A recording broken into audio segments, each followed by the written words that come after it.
O ADN maioritario dos poboadores das Illas Británicas procede das tribus navegantes do norte e do noroeste da Península Ibérica. O dato foi confirmado por científicos xenéticos da Universidade de Oxford moi recentemente. Estas revelacións aportan verosimilitude científica ao mito de Breogán, que sostén que Irlanda foi colonizada polos descendentes do caudillo precéltico, fundador da lendaria Brigantia, a orixe mitolóxica da Coruña. O celtismo sempre tivo seguidores e detractores. Somos celtas os galegos. Quen chegou primeiro a onde tivese que ter chegado? O celtismo comeza en Galicia cunha lenda, a lenda de Breogán, e remata cos crepes, os trisqueis, as bodas celtas e a música celta, que é o asunto do que lles vimos falar en naqueles tempos. A historia comeza con Breogán, un caudillo celta que era de Brigantia, ou sexa, da Coruña. E con il, o seu fillo que quixo coñecer Irlanda cando era mozo e foi asasinado nada máis cruzar o Atlántico. Os seus descendentes vingáronse dos irlandeses invadindo e colonizando as súas terras de alí a poucos anos. Así non lo contan nun libro do século XI, o libro das invasións, o Leabar Gebala, no que os irlandeses falan dos galegos, eses incómodos visitantes chegados do noroeste.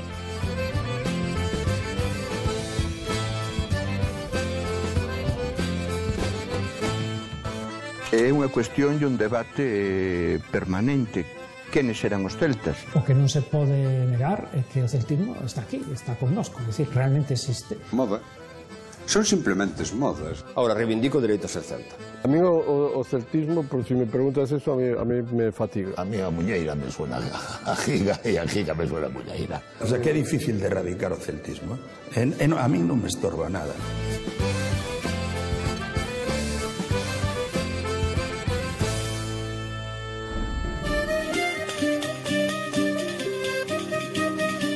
Estamos a mediados da década dos 70. Os universitarios de Santiago viven a euforia da democracia recén estreada con moitísimas ganas de festa.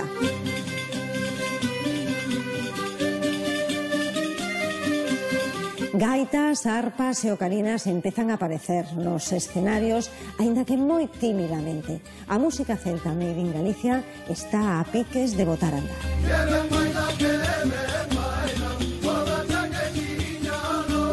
Todo comeza con 3 discos. Ano 1977, Emilio Cao e a publicación de Fonte do Araño. No ano seguinte, ano 1978, Faíscas do Xiabre, ese disco, In Memoriam. E no 79, Antón Soane e Rodrigo Romaní graban conxuntamente o famoso disco Milladoiro. Estos son os 3 pilares. Digamos que aquí arranca todo.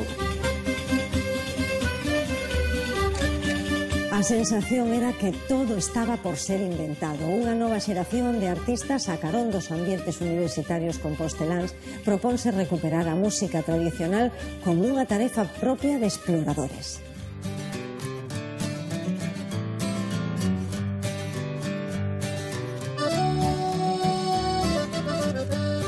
No mítico Festival de Sar, celebrado en Santiago de Compostela, aquel ano de 1975, pois estaban prácticamente todos. Aí estaban Benedicto e Viviano, un poquinho presencia das cinzas do que foi Voces Ceibes, evidentemente tamén estaba Fuxan os Ventos, pero ao lado destes cantautores xa comenzábamos a descubrir a aquela xente que traballaba nun ámbito máis próxima á música instrumental, á música folk. Era un momento, por exemplo, en que descubríamos ali a xente como Rodrigo, que tocaba o carina, como Maroñas, a gaita, Seoane, a guitarra acústica, non por nada, sino porque aínda non conseguira daquela atopar a quen lle fixera unha zanfolla. A verdade é que todo isto acontecía aquel ano de 1975, cando faltaban moi poucas semanas para que chegara o verán daquel ano.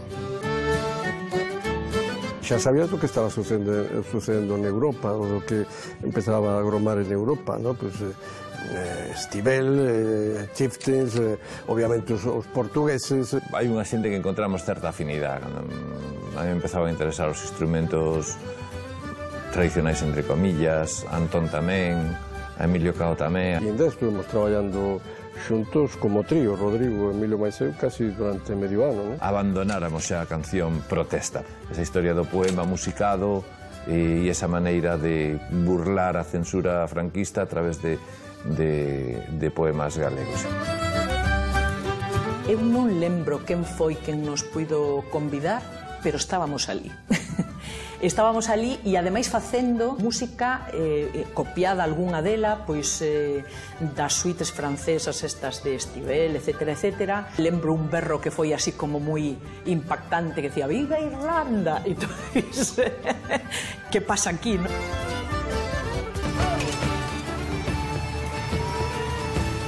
O líder do grupo irlandés de Chieftains, Paddy Maloney, recibiu das mans do presidente do goberno galego a medalla Castelao en recoñecemento á súa traxectoria e ao feito de que puxese en valor a conexión Galicia-Irlanda no eido musical. Irish music is part of our way of life, and I find the same here. It just needed to be tapped. You know, there's this great music that's in you all the time. It's just been there, you know, and you've inherited that from your fathers and grandfathers and people before you.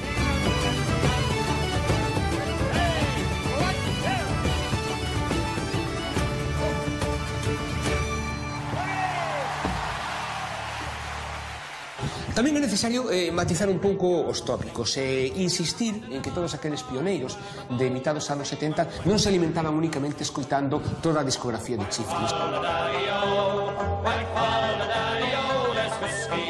Sonaba moito de Dúblines, que era un grupo así moi festivo, moi propio para os pubs e para o tempo de festa rachada. Na outra beira estaban Pentangle, que facían así un folk máis instrumental.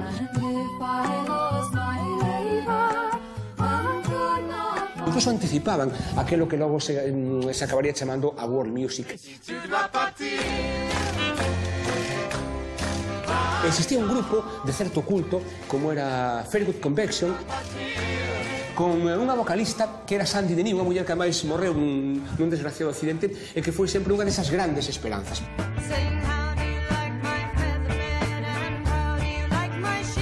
En definitiva, que non só de Chieftains existía o alimento musical de toda esa xeración.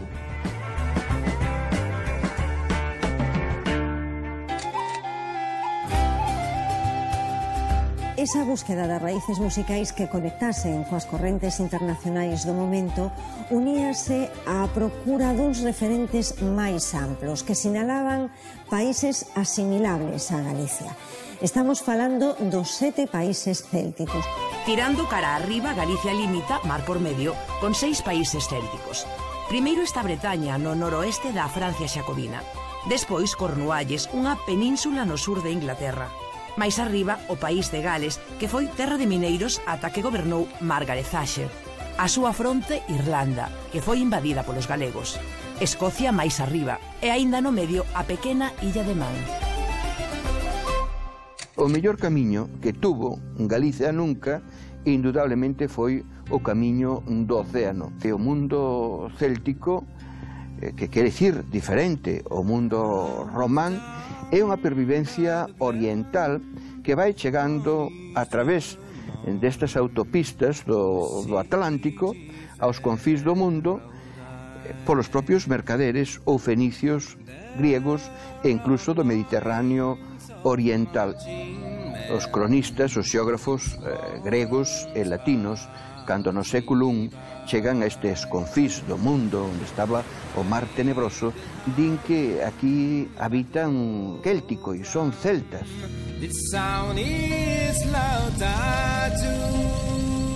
A veracidade histórica disto é unha cousa que se pode discutir moito, é moi complexa, non hai unha resposta tampouco de decir, non, iso é falso todo, ou iso é verdad. Non é así, é unha cousa moi matizada, moi complexa, pero en todo caso, o que non se pode negar é que o celtismo está aquí, está connosco. Toda a lingüística pois asegura que Galicia foi fundamentalmente celta, pero tamén sabemos que foi celta lusitania e tamén sabemos que foi celta a meseta.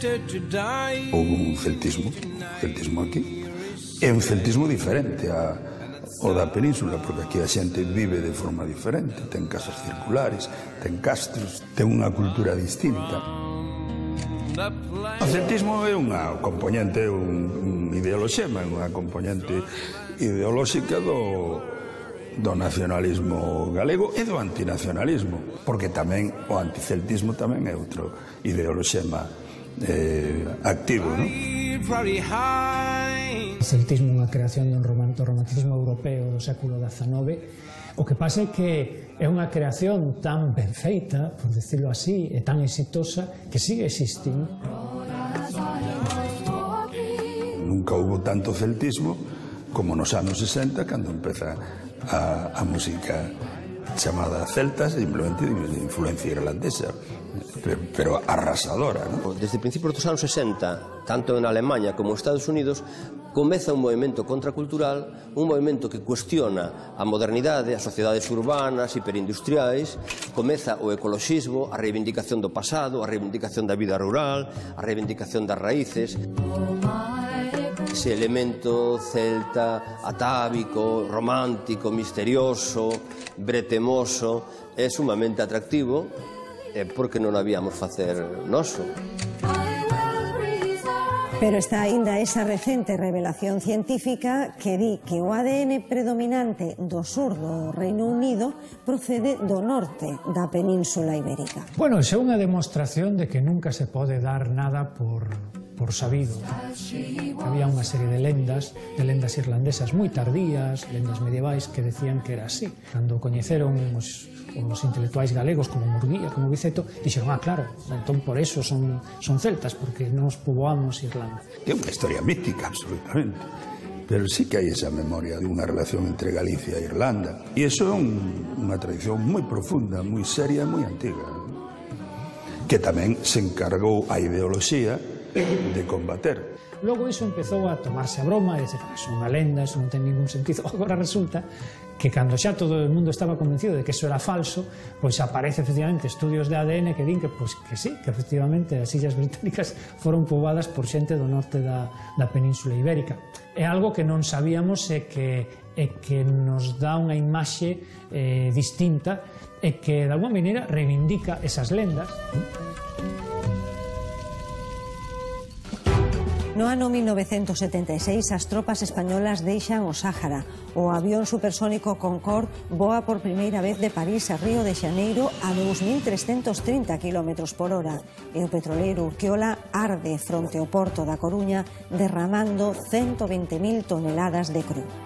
E mentres en Catoira, 4 mozos universitarios ensayan sen parar as pezas dos gaiteiros de toda a vida. Son faíscas do Xiabre, o grupo de Nando Casal e Pepe Ferreiros.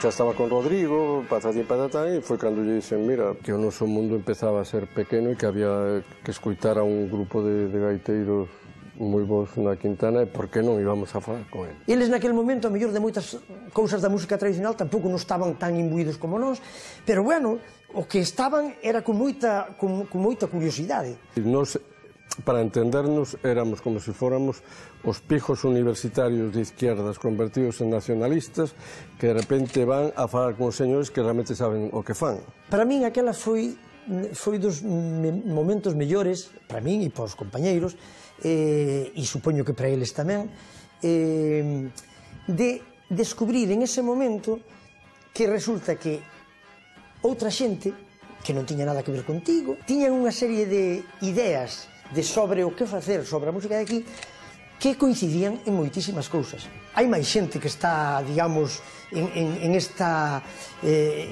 búsqueda, non?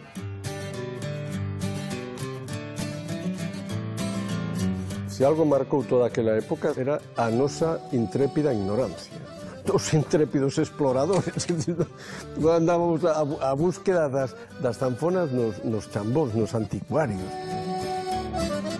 Buscando, foi cando demos con Crego, que traballaba no asilo detrás do Estado, e que decía que en Galicia había 40 instrumentos, que aquelo a nos sonaba como... Hostia, pero isto é un mundo, non? E tiña os planos da zanfona de Columbia, da zanfona grande e da zanfona de Sol de Santa Alicia. E quen a fai? Pois seguindo cos intrépidos exploradores, ao final dimos con un luthier, un artesán de guitarras españolas en Mofón. As referencias puntuais destos pioneiros, destos exploradores, non se quedaban en Irlanda. Miraban outros países, miraban outras rutas europeas. En alguna medida servía de búsqueda e de camiño para toparse esas músicas o propio camiño de Santiago.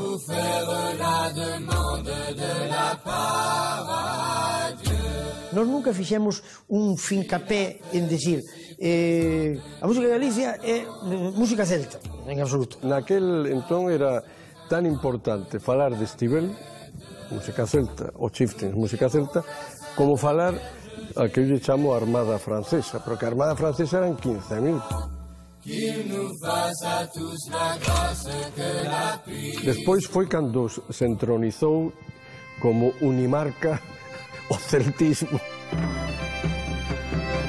Milladoiro empeza a salir e sale antes a Bretaña francesa ou a Escocia que ao resto de España. Nós aí tiñamos, digamos que unha apertura ao mundo que nos era moi válido. Nos encantaba o mundo da fantasía medievalista, as arpas, los celtas, o século XIX, Murguía, en fin, toda esa mezcolanza fixo que pensáramos que tiñamos unha saída estética para poder integrar o mundo da música tradicional, aquilo que nos conectaba co pasado, con unhas estéticas novas que nos conectaban co futuro. Igual que foi da fantasía celta, naquel entón o que nos viña ao pelo era a fantasía medieval. Polo Camiño de Santiago aquí chegaron influencias de toda Europa, de Provenza, do centro de Alemania, de Francia, entonces de España, norte de España, todo tal, influencias moi grandes. Entonces realmente a música galega é un crisol de moitas cousas. Balicorni, La Sifoní, Cuendal, por suposto.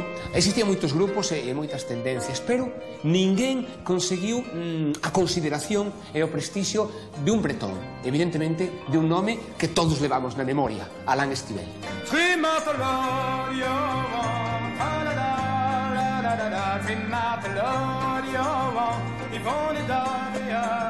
Era tan epatante en aquela época a música de Estivel que funcionou moi ben, non solamente en España, en toda Europa. Estivel para o folk supuxo moito, chegou a convertir unha peza tradicional en número 1 nas listas. O mundo do folk hoxe en día non se entendería sin él. Quand j'étais adolescent,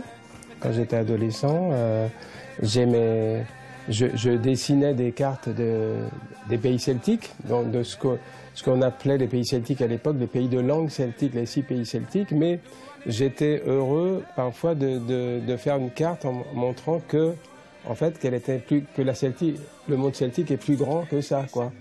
Et donc j'intégrais, mais un peu en pointillé, je dessinais aussi en bas la Galice, l'Asturie, et je dessinais aussi la Nouvelle-Écosse au Canada, comme je dessinais aussi une flèche vers la communauté galloise de Patagonie. Alain Estivel foi unha especie de neno prodixio. Tiña 8 anos e xa tocaba a arpa celta. En 1973 grabou un disco no mítico Olimpia de París, onde gravaron prácticamente todos os grandes da canción do século XX. Bueno, pois dese disco chegaronse a vender 2 millóns de exemplares. Con estos antecedentes era bastante lóxico, bastante plausible que Ferreirós, Antón Seoane e Rodrigo Romaní tiveran todas as ganas do mundo de coñecer a este personaxe. A viaxe dos milladoiros en 2 cabalos ata Langonet era moi propia da idade deles e da época. Pois supuxo eso, unha viaxe iniciática como se fóramos aos San Andrés de Teixido. Era unha especie de liturxia extraña que nos montáramos os 4 que íbamos. Naquela época había tempo, o que non temos hoxe en día.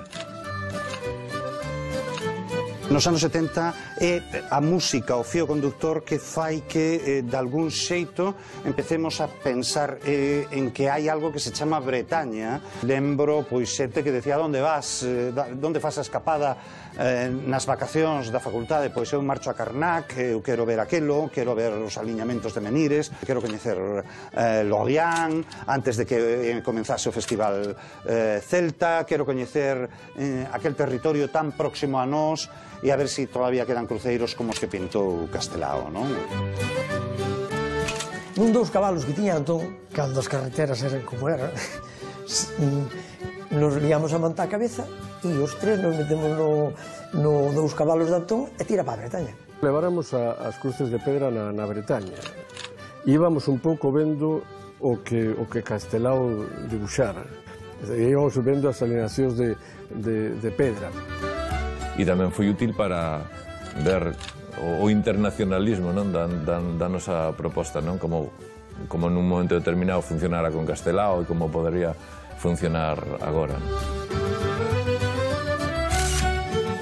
E parece que a comitiva galega foi recibida con certa frialdade por parte de Messier Estivel. Chegamos a horas intempestivas e, bueno, este home decía, estos quenes son, de onde veñen, que pretenden. Estivel un pouco alucinado. Viña de ser pai por primeira vez. Eu creo que a nosa presencia no fondo lle dou unha patada. Mira, ahora non podo atendervos, vinde pola tarde, nos esperando ali, esperamos como 4 ou 5 horas na vila onde vivía, en Langonet, ali esperando a que nos dera a hora para poder ir a falar. Eu recordo que eu levaba a gaita, eu toquei, non sei se toquei a Muñeira de Cabanos e tal. Estuvo moi atento, eso sí que bueno, parece que me motivou un poquinho máis e tal. E a partir de aí sí que dixo, bueno, estos señores máis ou menos saben do que falan. Parce qu'en fait, déjà, je suis quelqu'un au départ quand même un peu introverti au départ, assez timide. Mais par contre, quand il y a le déclic se fait, effectivement, le déclic se fait, je deviens en fait très très bavard. Parce qu'en fait, je suis passionné en fait, par ce sujet.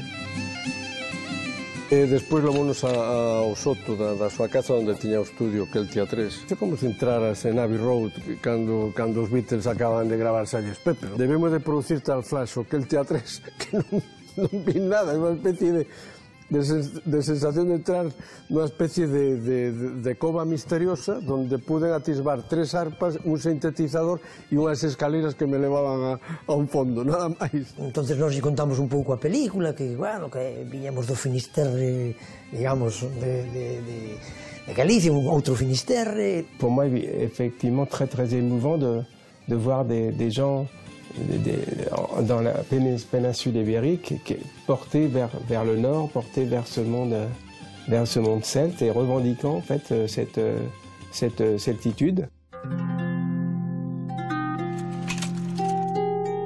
O pai de Alan Stivell era luthier, era constructor de instrumentos. De feito, foi a persona que recuperou a arpa celta, que, bueno, levaba perdida dende a Idade Media. Chamábase Georges Cossebelot e precisamente construiu para el esta arpa celta que permitiu a Alan Stivell gravar aquel primeiro disco protagonizado precisamente por este instrumento.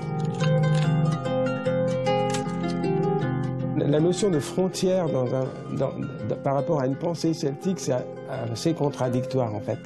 C'est que pour moi, la pensée celtique est une pensée fluide et c'est une pensée qui ne supporte pas en fait d'être enfermée dans des carrés, déjà des carrés dans les cases de la pensée cartésienne déjà, et d'être enfermée aussi dans les frontières.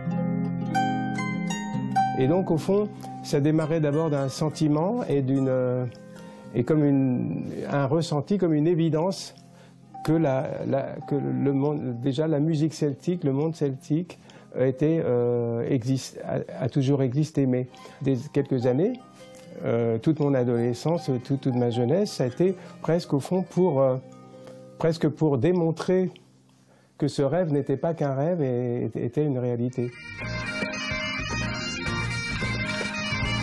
O éxito de Alan Stivell estaba na fusión, ainda que por aquela época non se utilizaba esta terminoloxía, pero sí que el combinaba. El utilizaba os parámetros básicos da música folk e incorporaba este sonido pois as tendencias que triunfaban entre os aficionados á música rock. Tamén era moi importante naquel momento a colaboración que tiña co guitarrista Dan Arbras, unha auténtica figura dentro do seu estilo e dentro desta maneira peculiar de tocar a guitarra. Din din down, then I'm gone, oh. Din din down, then I'm gone is on. ne ventiba da Bretonet, ne ventiba da Bretonet, amaros rida Harawet. Mais comme on remonte très loin, on remonte à une époque où le rock'n'roll n'était pas encore arrivé en Europe, en fait. Parce que là, on parle d'il y a 60 ans, on parle en 53, le rock'n'roll n'est pas encore là. La base, en fin de compte, de la musique que j'ai eu envie de faire à partir de la fin des années 50, donc quand j'avais que 14 ans, c'était le rock celtique, c'était la fusion du rock et de la musique celtique. Donc le rock'n'roll qui arrivait, qui avait l'air d'arriver du futur, la guitare électrique qui arrivait du futur, les premiers claviers électroniques qui arrivaient du futur, ça, évidemment, ça m'a... Donc je voulais faire fusionner ces deux éléments-là.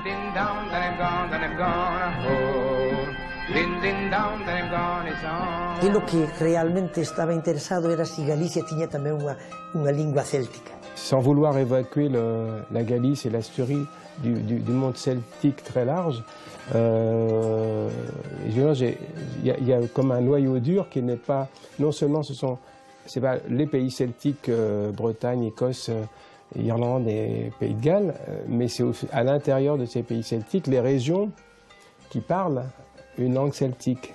Debeu pensar para ele, bueno, sí, son celtas, pero son celtas de baixo rango, non sei, me dá a impresión, non? Effectivement, on a une espèce de celtitude, de celtisme heavy, lourd, par opposition à une celtitude light. Celtique, au croisement des peuples du Nord et du Sud, aux confins du Vieux Monde et du Nouveau Monde, aux frontières de la terre et de la mer, à la limite du monde visible et du monde invisible.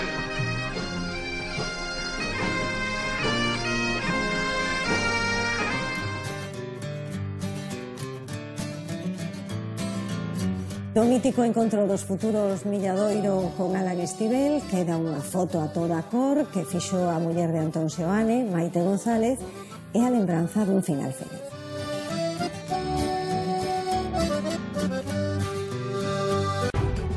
No 77 a UCD gaña as primeiras eleccións democráticas despois do 36. Morre Elvis, estréase a primeira película da Guerra das Galaxias e Emilio Cao compra unha arpa céltica nunha tenda de instrumentos da Coruña.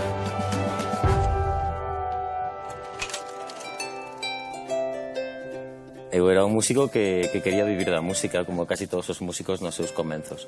Comecei tocando música pop, e despois, por un feito casual, atopei unha arpa nunha tenda de instrumentos de segunda man en Coruña, e pouco a pouco comecei a tocar, non? Ás veces as cousas importantes na vida son froito de casualidades.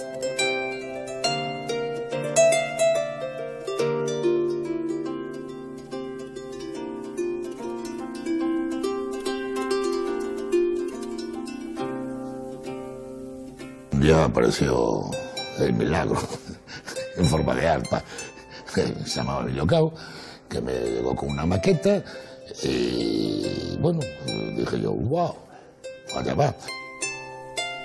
Es curioso porque en el primer momento Emilio Cao estaba reacio y yo tampoco le quise decir, ay, que este es mi piedra filosofal, ¿no?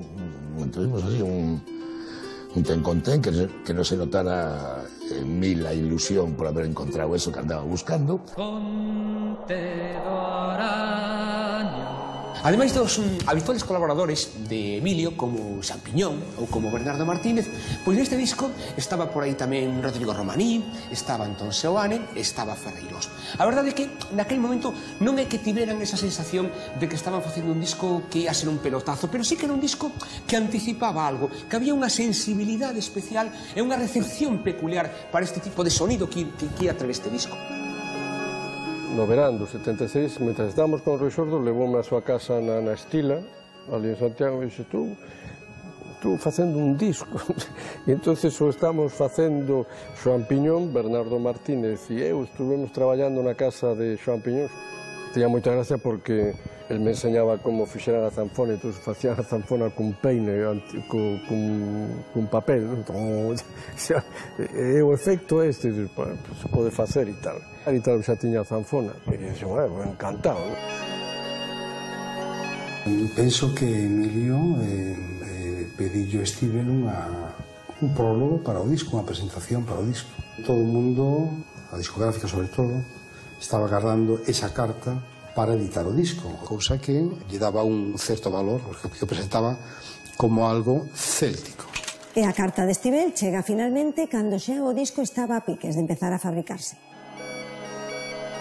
Recordo perfectamente, Emilio se marchou a outra habitación a lela. Penso que o elemento céltico é o factor esencial que lles dá tanto ao pobo como ao país galego o seu carácter distintivo. Este xesto, referíndose ao disco de Emilio Cao, é como unha ponte cabalgando por riba do Atlántico, expresión dos vencellos que xuntan a Galicia e Bretaña, dous países que se atopan, aínda que en distintos degraus, na encrucillada das culturas latina e céltica. A repercusión de Fonte de Araño é fabulosa. Vendéronse 3.000 discos. Para a época non estaba nada mal, pero máis alá da fría estadística do dato, o importante foi a repercusión. Este foi un disco que evidentemente marcou naquel momento un antes e un despois, e incluso anos despois, durante varias temporadas, conseguiu manter ese mito de ser un disco con influencia en artistas posteriores. Emilio tivo a sorte de sacar o disco adecuado no momento adecuado. Si sai 3 anos despois, a mellor xa non é o mesmo. Se sai 3 anos antes, tampouco. É como auga de maio, quer dizer que eso a xente, eu penso que o estaba esperando. Algo que podes escoitar sentado aí no sillón da esquina, isto tomando unha copa e dicindo que cosa máis bonita, que cosa máis tranquila. Os temas, as cancións eran considerablemente pop, non? Se aglutinou un pouco un son que ten unha parte de música tradicional, pero ten outra parte tamén de Pink Floyd, porque hai guitarras eléctricas tamén con ecos, e, bueno, penso que era un pouco unha amalgama, non? A explosión de creatividade de mediados dos 70 arrastra iniciativas empresariais impensables uns poucos anos antes. En Vigo e na Coruña nacen selos discográficos que só publican música galega, Xeira e Abrente. O nome é clarificador, Abrente, Amanecer. E algúns din Xerardo e Ramudo, no, Xeira era tarefa que escomeza, que principia, non? No curo todo palleiro hai un boneco de palla posto polos malladores cando fixeron a malla. A partir dese momento é cando Nonito Pereira na Coruña co seu selo Abrente, non? Que era con Zafiro, se non me lembro. Lleo aquí na parte sur con Xeira, encheuse o mercado rapidamente de discos. E daquela, bueno, pues había Galicia Norte e Galicia Sur, eu con Zafiro, el con Boyplay.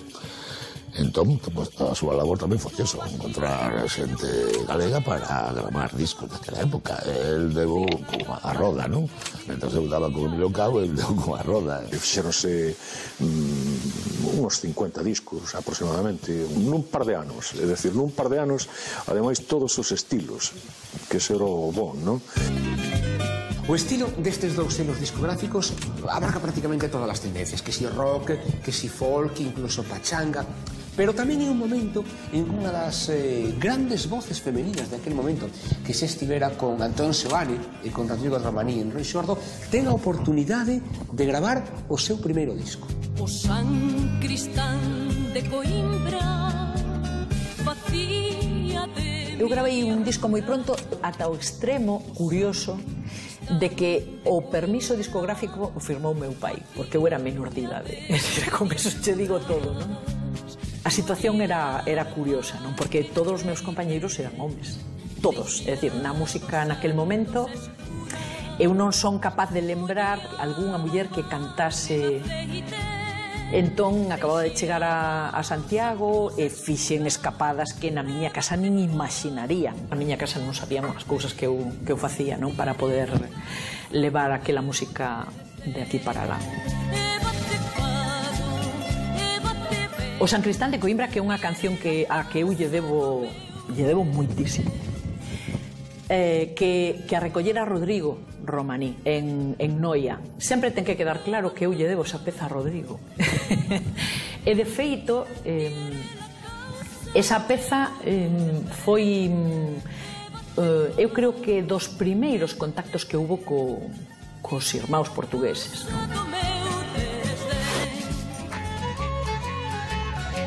O celtismo está de moda, unha moda que chega incluso a Madrid. A explosión celta en Madrid foi potentísima, foi de repente unha especie de flash, foi así como pódese bailar. Non, a festa tamén pode existir. Un concerto non só era escoitar tremendas letras sobre a dictadura de Franco, pasar tamén pois a festa, que era tamén democrática, evidentemente. Recuerdo que Wendal estuvo tocando en el San Juan Evangelista, en el club de jazz que tenían en San Juan, y que era fantástico, que vinieron bastantes grupos y la gente sí se volvió loca.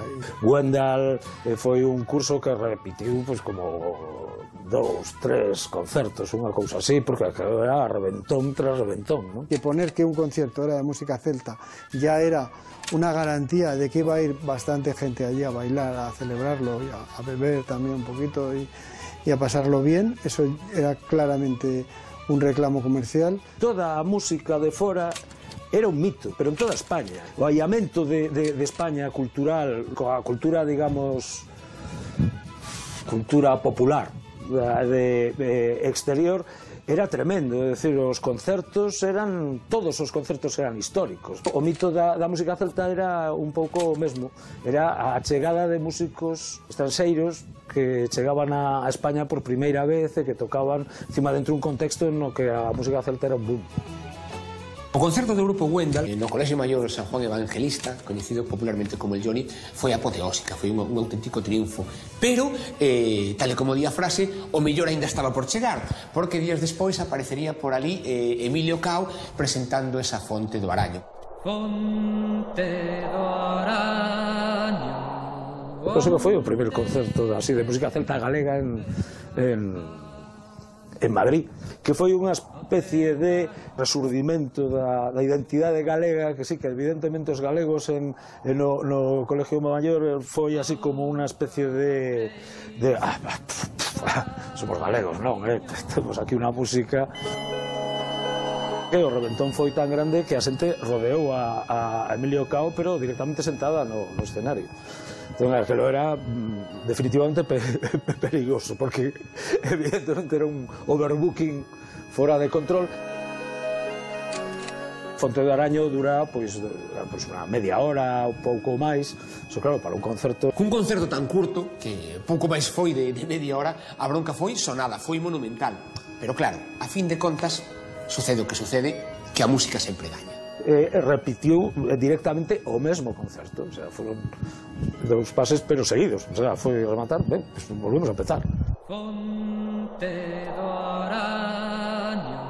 En ese momento de moda, en ese momento en que todo aquelo que ten o selo celta arrasa en toda a península, Manuel Domínguez pon en marcha un selo discográfico que publica todo isto, que alimenta en definitiva as ganas de todo o público de consumir esta música. Ese selo é Guimbarda. Que en ese momento coincide en que yo empiezo a sacar a un montón de grupos que empiezan a salir, que yo ahora desde la perspectiva actual digo, pero ¿cómo puede sacar tanta música toda tan igual? Había un ambiente muy provinciano en la música en España, pero el único folk que había entrado, más o menos estaba así, era un folk, bueno, pues yo me acuerdo que en Nuestro Pequeño Mundo hacía alguna cosa, Janet no se sabe si era folk o era más o no, pero estaba un poco por esos ambientes, y luego grupos que no Mester de Jugularía, pero era una cosa como musicalmente bastante pobre comparado con lo que se estaba fabricando y oyendo por Europa. A explosión céltica, a moda da ocarina e do trisquel chegaría ao seu punto de saturación e iso que o Celtic son galaico quedaría aínda moito camiño por percorrer. Porque o celtismo xenerou moitas polémicas distintas. Unha, por exemplo, foi a de xente moi interesada por o folclore de Galicia, os que lles pareceu que o celtismo era unha ameaza porque era unha irlandesización da música galega. Amigo, sigue me cabreando moitísimo ver unha reportaxe da Feira de Santos de Monterroso, pois cunha giga en vez de unha muñeira. E é certo que efectivamente chegou un momento en que a música irlandesa pasou a ser música galega, a tal punto que eu creo que agora os espectadores, o público, non as distingue. Ainda que a melodía seña galega, metenlle o Voltran, metenlle non sei que, e ya tenemos unha giga, e ya somos europeos. Estas polémicas son interesantes e son lóxicas, e todos teñen argumentos a favor e en contra, pero quizáis perden de vista o feito de que o folclore flúe, de que o folclore cambia, e que, por tanto, non é fácil discutir sobre que é o xenuíno ou o auténtico.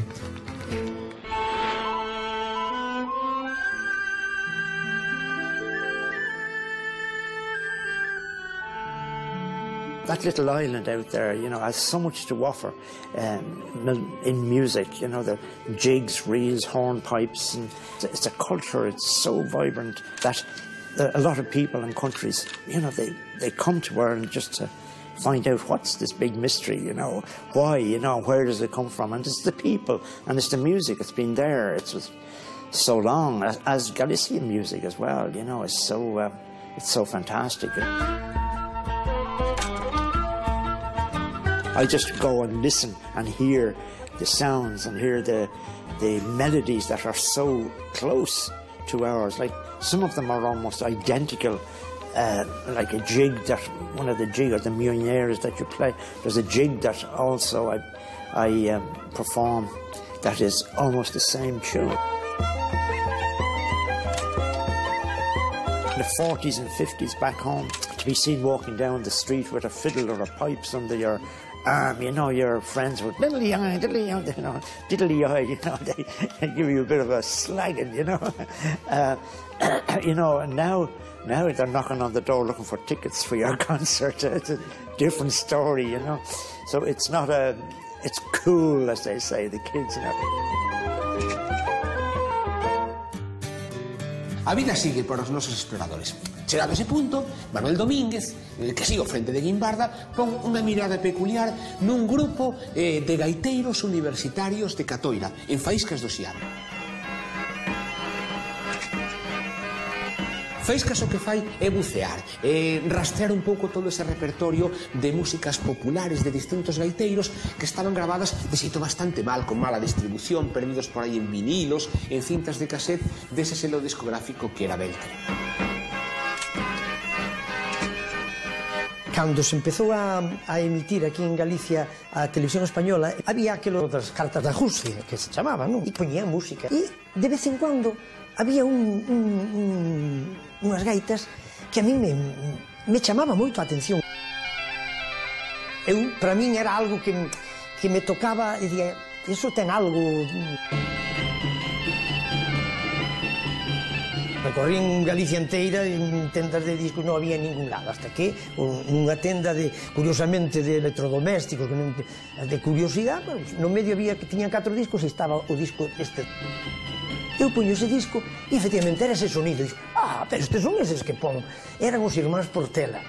Os irmáns Portela. Entonces eu xa quedei alucinado.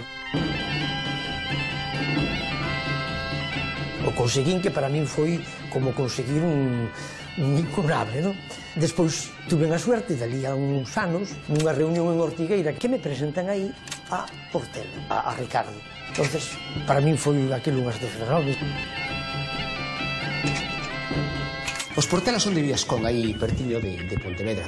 Eles representan en alguna medida a tradición e un pouco a historia de todas aquelas músicas de Terra de Montes, concretamente da figura inmensa de Avelino Cachafeiro, toda unha personalidade naqueles tempos inmediatamente anteriores á Guerra Civil.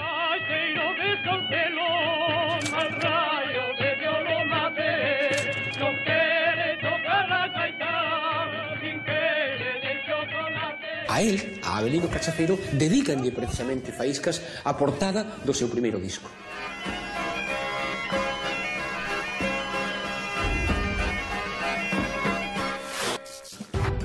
E xa estamos no 78, un ano no que, ademais da publicación do disco de Faíscas do Xiabre, un grupo de veciños dunha vila irreductible do noroeste peninsular propóñense organizar un festival. Falamos do Festival Intercéltico de Ortigueira. Teño recordos moi especiales porque ese festival naceu pola a idea, a ilusión, as ganas de facer cousas novas dunha persona, que era Xavier Garrote, que en aquel momento dirixía a Escola de Gaitas de Ortigueira. Ben un día ele a propósito e ali me explica a idea que el ten e o que quere facer. Quere facer un festival celta ao grande, onde veñan bandas escocesas, bretonas. Marcho desa reunión pensando, este tío é un pirao, é un iluminado, pero vamos, eu casi marchei co convencimiento de que eso quedaba nesa conversación de cafetería. Pasou certo tempo e me chama un día por teléfono e me dime: oye, Ferreiros, aquilo que comentamos vai adiante, vos, sí, tal, e empeza a historia.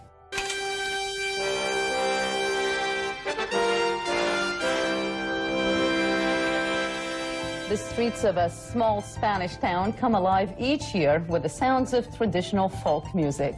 The event takes place in northern Spain. TV Galicia reports that the festival strikes the right note for thousands of music lovers.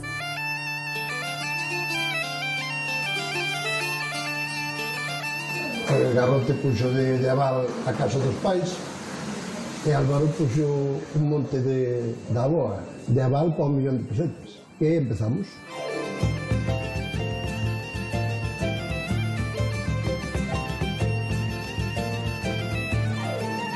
One of the most important folk music festivals in the world has been celebrated in the small town of Ortigueira. Foi como vir un gusto a galega, non? Foi como ver un evento aquí que podía pasar.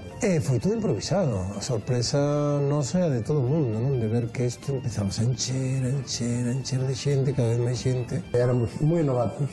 Era a primeira que se facía un evento tan grande. Falábamos de 5.000 personas, pasaban 9.000. Todo o pobo de Ortigueira, os que estaban involucrados, batían o callo para aloxar a xente, preparar palcos, ir cos músicos daqui e ir a buscalos, porque diñeiro non había. Quero dicir, isto era puro voluntarismo. Primeiro ano recordo que cobrábamos da entrada 100 pesetas de pé e 125 sentados. E as sillas despois o que vareron foi para taparse de chuvia. Un sol espléndido, empezaron os primeiros a tocar tal, e en cuestión de, non sei, en pouco tempo, non sei se chegaron a tocar 2 grupos, en pouco tempo foi como se de repente se abrira o ceo e empezara a caer agua, pero dunha maneira, bueno, claro, todo así sin máis, tal, bueno, aquilo foi terrible. Por si fora pouco, aínda tivo un atranco máis. Evidentemente, o potencial da marca celta e o éxito fixo levantar as expectativas en 2 cidades, en Coruña e en Vigo, que evidentemente querían apropiarse deste festival. Houve algún xornal que nos quixo facer moito daño e non foi capaz, incluso quería que nos fixera que non viera. Salía a 5 columnas, ao mellor un solo incidente que había salía en primeira página como se fóramos, non sei, porque se que houbera unha guerra ou algo así. Os medios de comunicación lle deron moita caña a Ortigueira naqueles momentos e era como unha China que había aí. Había algunha zona de Galicia que non interesaba que se fixeran un pouco por festival. Tiene que ser nas cidades, Coruña e Vigo. Estaban empeñados en que non se fixera en Ortigueira. Os temores dos organizadores da Escola de Gaitas de Ortigueira víronse confirmados polas crónicas dos primeiros anos do festival. Miles de pasotas acamparon en Ortigueira. Pero precisemos que é un pasota, así, con doble S. Na España, despois da morte de Franco, a política foi unha saturación tremenda, non? A legalización de partidos políticos, a xente que militaba, a historia foi que de repente, moita xente, yo paso, tío. Entón, a que fose un pasota. A xente que o que quería era festivales de rock, pasalo ben, a festa non estaba, era como vista como pasota, non concienciada, non ideologizada, non comprometida, porque claro, que fosen 15.000 pasotas en Ortigueira, é moito dicir, non? Quedamos en que 15.000 pasotas acamparon en Ortigueira, unha vila de 1.500 habitantes, o 1 de 8 do 78. En los anales de la villa no se recordaba una avalancha de personas semejante. La mayor parte de los asistentes al festival ignoraron su carácter de espectáculo cultural y le dieron un carácter marcadamente pasota. Las botellas de vino, cubatas y otras mezclas rodaban entre los espectadores. O ir a Ortigueira era tamén algo iniciático para moita xente nova, xentes universitarios e todo eso. De repente, marcharse a Ortigueira era botar a casa ao lombo, sin control de nadie. Era como aire fresco, xente que... Era xente que non vía, eu viña dunha población pequena tamén, non vía moita xente. Como vestían, parecía xente moi interesante, xente como máis moderna, como máis aberta. Marcharse para a acampada famosa da playa de Ortigueira e empezar as primeiras experiencias psicodélicas, do amor libre, de moitísimas cousas que para aqueles momentos aquí eran impensables. Los nativos de la localidad, asomados a las ventanas, contemplaban el jolgorio de los visitantes. Los pasotas montaban su show ante las miradas atónitas de los orteganos. En los soportales de las casas, algunos fumaban hierba, chocolate y artículos similares. Acaso fuera para pasar el rato de mal humor, ya que nada más comenzar a actuar el primer grupo empezó a llover torrencialmente. El mal tiempo, la falta de medios y la escasa experiencia de los organizadores provocaron el fracaso rotundo del festival. Neste caso, sí resulta pertinente decir que a aldea de Asteris resistiu. E 5 anos despois, co festival plenamente consolidado, o mesmo xornal coruñés publicaba nas súas páxinas todo un acto de desagravio cara aos promotores do festival. Es malo buscarle tres pies al gato y hacer pasar brotes aislados de violencia por la tónica imperante. Sensacionalismo barato y desfasado. No hay nada comparable a este paradisíaco lugar. De norte a sur, de este a oeste, se juntarán en una movida que al calor del festival convierte la playa durante estos 2 días en una libre cita cósmica, una concertación planetaria sin fronteras. Estamos xa no 79, que é cando Margaret Thatcher chega ao poder, cando os rusos invaden Afganistán, e o grupo Milladoiro está a piques de nacer con este disco, Milladoiro, que non é aínda un disco de Milladoiro, senón un disco de Antón Seoane e Rodrigo Romaní, que se chama así, Milladoiro. Con el empezarían moitas outras historias.